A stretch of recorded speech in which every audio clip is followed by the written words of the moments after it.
fundamental concept for us at Uptown Movement is lifting through a full range of motion. There are just so many benefits, so much bang for buck, that it's almost silly not to do it. And a full range of motion means we maximize the space that we can take in our joints. So I'm doing a squat right now, and I'm flexing my knees as much as I can, and then I'm extending my hips and my knees as much as I can. Flexing my hips and my knees, extending my hips and my knees. This is really, really important because not only am I strengthening the muscle, I'm also really stretching the muscle. In order to flex a joint, I have to stretch one muscle and shorten the opposing muscle. So in the case of the squat, to get all the way down, shortening my hamstring, lengthening my quad. As I extend, I'm shortening my quad, lengthening my hamstring. So I'm teaching my body to use the muscles as they're designed to be used, to take up that space. If, as I do the movement, I stay in these quarter reps or half reps, I'm teaching my body that that's all they need to use the muscle for.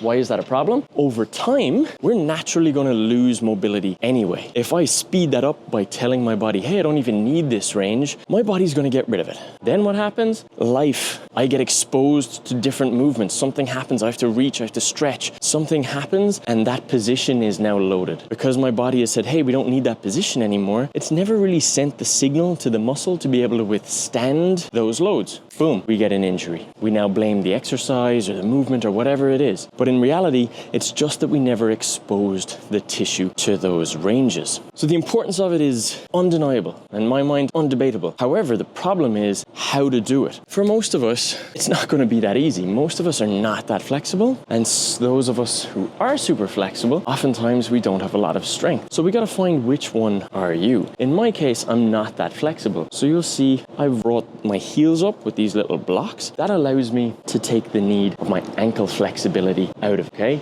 Now I will work ankle flexibility somewhere separate, but in this big movement for these big muscles and big joints, the knees and the hips, I'm going to take the ankles out of it to make sure that I can train through a full range. I'm also going to really focus on depth. I feel my first resistance about here. That feels hard, feels like I'm working hard enough, but honestly, it's not enough. So I explore a little bit more. I go a little bit deeper. I really find where is my absolute end range? Where can I go without compensating? And where will my joints just literally let me go to? That's just a case of being mindful. The key, go slowly. Don't accept that first point of resistance. Push through it, explore more range. Now, you may also be one of these people who is super flexible and able to just pop right down in there, but can't actually get back up. That means you have to lower the weight, or you might use no weight and just increase the time under tension. So you might do something like really slow eccentrics, going super slowly down, building the strength with gravity, and eventually you will build strength against gravity.